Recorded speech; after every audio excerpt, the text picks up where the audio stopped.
Today on Buckeye TV News, a helpline for Ohio State students by Ohio State students, how a new service is helping them feel less alone. And the rise of vaping has caused some health concerns among teens and young adults. But are these concerns enough to convince people to abandon their fat clouds? All this and more on the great edition of Buckeye TV News.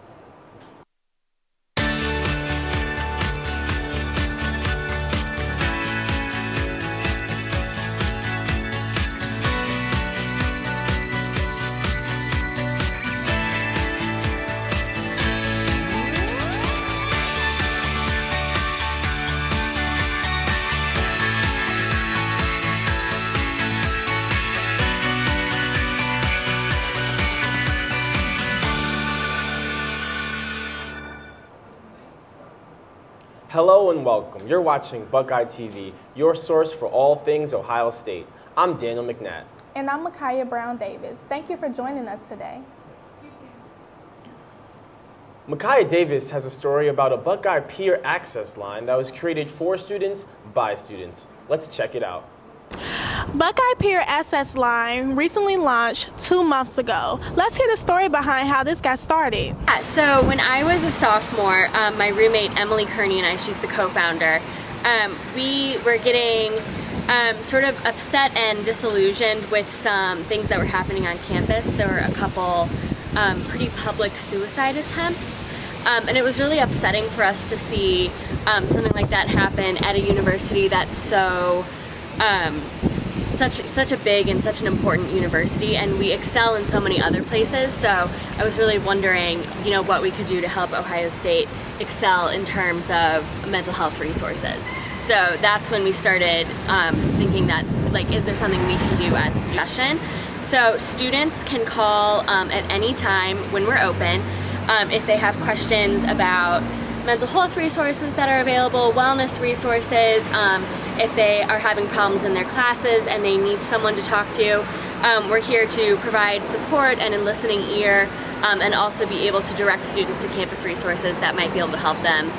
We've been open for just about 2 months now. What do you think about a call line for students to talk to other students when they're feeling stressed in school? Call line, that is something that is not well known enough. All of the people who answer the phone are highly trained student volunteers. All of the volunteers went through 40 hours of training in all kinds of resources that the university has, as well as crisis intervention training, motivational interviewing, and how to talk to people who are in distress or in crisis. What do you think about a peer access line for students to talk to other students when they're feeling stressed about school? Oh, that sounds like a great idea. Would you use it? Oh, 100%. I think everyone needs it. So our phone number is 614-514-3333, and you can find information about us on the Student Wellness Center website, or you can go to buckeyepal.osu.edu. Thank you. Yeah, thank you. Micaiah Davis from Buckeye TV. Increased scrutiny on e-cigarette products like Juul has caused many to rethink their use of tough-to-kick habits. Zach Young has the story. Ohio Governor Mike DeWine is calling for a ban on the sale of flavored vape products. This comes amid intense scrutiny over the outbreak of lung-associated injuries related to e-cigarettes. Researchers at the Ohio State Comprehensive Cancer Center have discovered even short-term vaping can lead to decreased physical performance and also speeds up development of chronic disease. Students say it's reports like these that make them question their use of the products.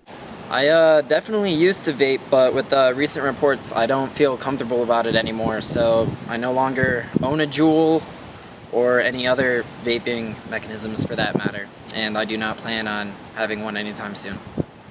I quit juuling about 3 months ago. I've been hitting other of my friends' Juuls, but ever since all those reports about the illnesses and everything, I really have tried to cut down on hitting them as much as I could. Ohio has been doing a lot to try and curb the use and abuse of tobacco products. On October 17th, the state officially raised the age to buy tobacco products from 18 to 21. Some, however, are not happy with the efforts. I'm a pretty big fan of the Juul. I don't see myself stopping anytime soon, It's a great thing to have out when you're out partying, and even though everyone's quitting, they still have to hit mine all the time, so I don't really see anyone stopping anytime soon. The intense debate surrounding e-cigarettes isn't likely to go away soon. The same day Governor DeWine called for the ban, 200 vape shop owners and users gathered outside the Ohio State House. They were chanting things like, "We vape, we vote," and "Mango is not a crime." With Buckeye TV News, I'm Zach Young.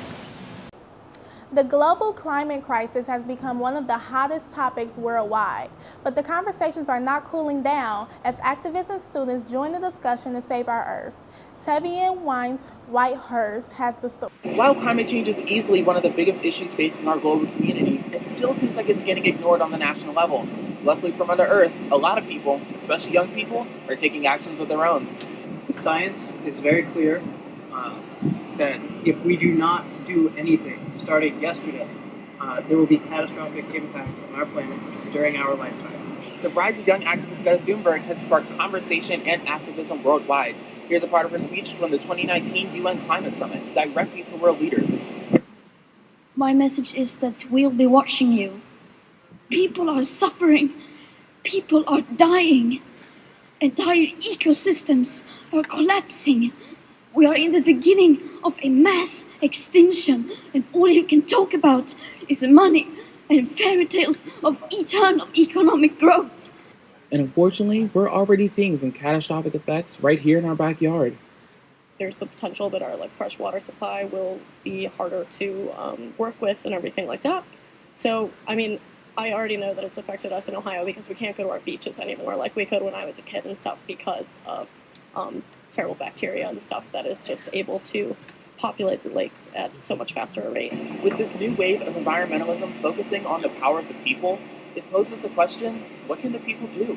Take direct action, to go to marches, to talk to people, to confront power. If this strikes a chord with you, then great, get civically engaged, and if it doesn't, then wake up. From Buckeye TV, I'm Tavian Whitehurst. A new movie, Joker, has broken box office records and sparked controversy in its opening weekend. Here's Gracie with the story.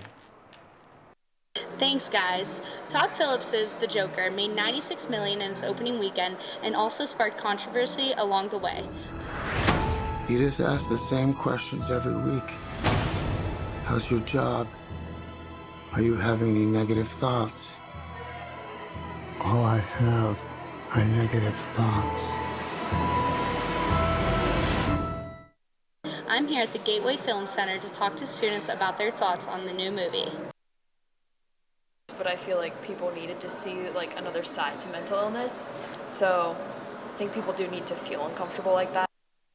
I think the way that guns were portrayed in the movie, because I've read it on a lot of different places that people are saying he solved his issues using guns and maybe it's promoting that, but I've also heard that it's showing that gun control should be more strict because he had such easy access to them and look at everything wrong that happened because of it. Murray, one small thing. Yeah. When you bring me out, can you introduce me as Joker? The movie has certainly created a conversation in the news and on social media. Many say it glorifies violence and can spark more. One thing all viewers can agree about is that it certainly struck a chord. Coming up next on Buckeye TV, October is National Sustainability Month, and Julia Glassmacher tells us how Ohio State is participating this year. We'll be right back.